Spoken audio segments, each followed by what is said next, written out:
Hello everyone, welcome back to the second video on the e36 Touring engine swap. So just a quick reminder of where we've got to. I'll spin you around. Right, one engine mount's undone, wiring's done, heater matrix is undone. So I've got this side engine mount to go. I've got a power steering pipe down there to take off, and then everything on the underneath. There's an earth down here, yeah, that's done. Aircon's done. I actually want to try and put aircon onto that engine. It'd just be nice to have. Most of them have all been, you know, taken off where they've been turned into drift cars and whatever. This engine is actually out my old race car. It's on 97,000. It's the last 2,000 miles has been pretty hard for it. But mate, she's been solid. It doesn't use any oil, any water, plenty of power. Not been mapped or anything like that. It's just standard. It was in a little compact. Did loads of track days with it. It's honestly a proper good little engine, that. So yeah, back to this. We're gonna get the engine mounts undone. Yeah, get it up in the air, get all this stuff underneath disconnected, and I'd like to see the engine out today. Obviously having a full-time job and trying to build stuff like this on your drive is a bit of a pain in the arse, because when you get home you're just knackered, can't be asked to do anything. But there you go, if you want these things you've got to crack on and get them done, haven't you? So yeah, I'll get on. Yeah, I'll be back when there's something to update you on. Cheers. I'm just under the car. I'll show you what needs taking off under here. You've got your manifold bolts up there. We've got 4 manifold bolts there.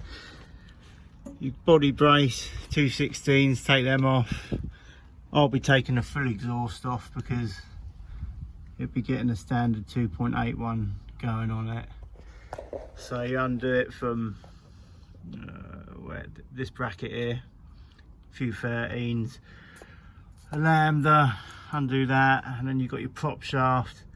You can take it out with the front half of the prop, and you can do it with taking the front end of the car off. I'm probably going to leave the front end of the car on, to be honest, and just take it out the top. It's never been off the front end of the car, and I don't really want to drill out the spot welds, just to keep it as original as I can. Yeah, so I'll be undoing the prop from the back of the gearbox. The gearbox mount, yeah, exhaust, and then I think it's pretty much ready to come out.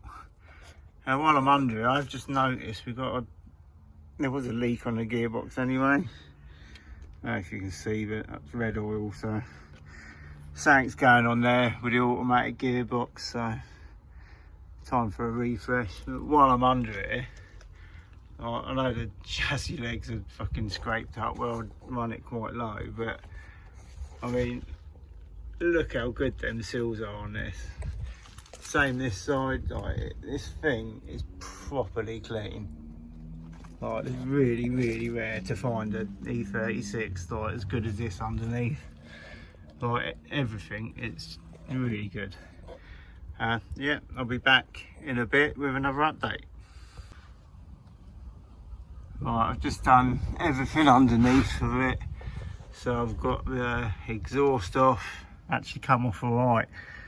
Normally, sometimes the manifold bolts can be a bit of a bugger. But give them a good squirt with WD-40, like 10 minutes before you want to take them off. They actually come off really easy. Like, anything that looks old and rusty, WD-40 is your friend. Like, just use it, because it just saves snapping stuff. When stuff snaps, it's just a bloody nightmare. What else have I done? Fuel lines, taking them off.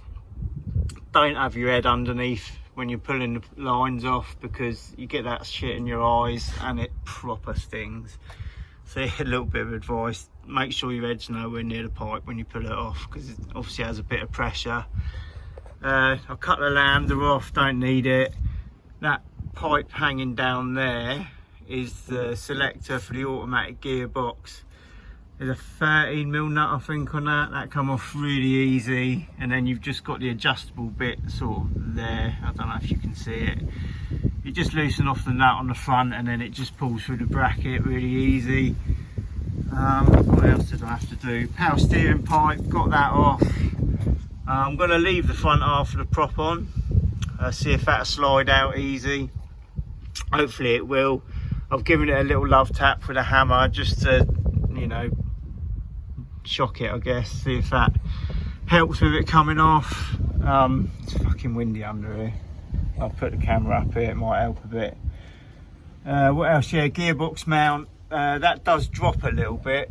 I didn't support it with a jack, it's alright, it just drops a couple of inches. Again, don't have your head under it because you don't want to squash your head. I drained the gearbox oil.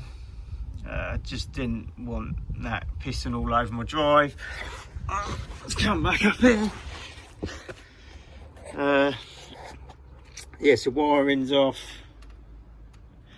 I think we're pretty much ready to get the engine crane on and get her out. Yeah, so I'll update in a minute. Right, she's out. Man, I'm not gonna lie, that was proper moody. There it is. Can only get a strap in one place. The car's so low, I've had to put it on my recovery truck ramps to lift the front so I could get the engine crane out. Like, that was proper moody. Engine crane was at full tilt. I've had to roll the car back to get the engine out. Yeah, that was not fun, but it's out. So next I'm going to take that apart a bit so it's easier to get rid of, and then it is going to be engine bay cleanup. Engine mount popped, so I'm going to get probably get some poly bushed engine mounts I expect for it. But yeah, like, I'm looking forward to seeing how this engine bay turns out, because I reckon it's going to come up pretty clean.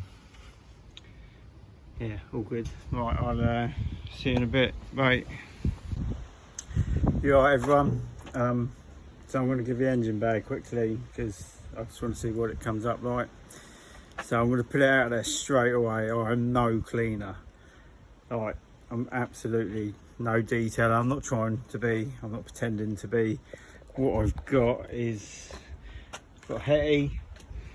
She's going to suck all the shit out, cobwebs, blah blah blah. Then I'm going to spray some Maguire's Ultimate Wheel Cleaner in there, get around there, agitate it all with a brush, and then I'm going to use the snow foam and the Karcher and give it a good clean, see what it comes up like. Again, I am no car cleaner. Snow foam's just a cheap shit one off of eBay, nothing good. Like I say, I'm not really into keeping my cars that clean.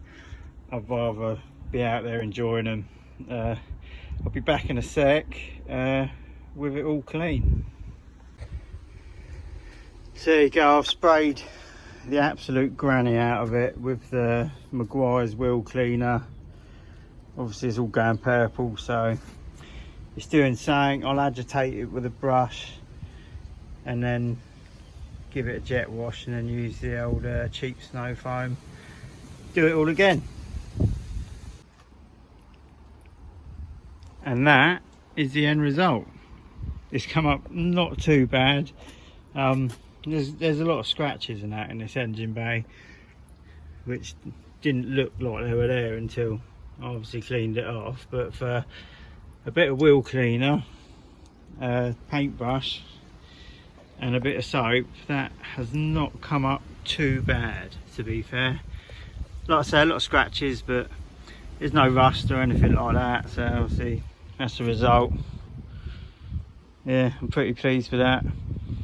So that is gonna be it for this video. Thanks for watching. Next video will be getting the engine ready to go in.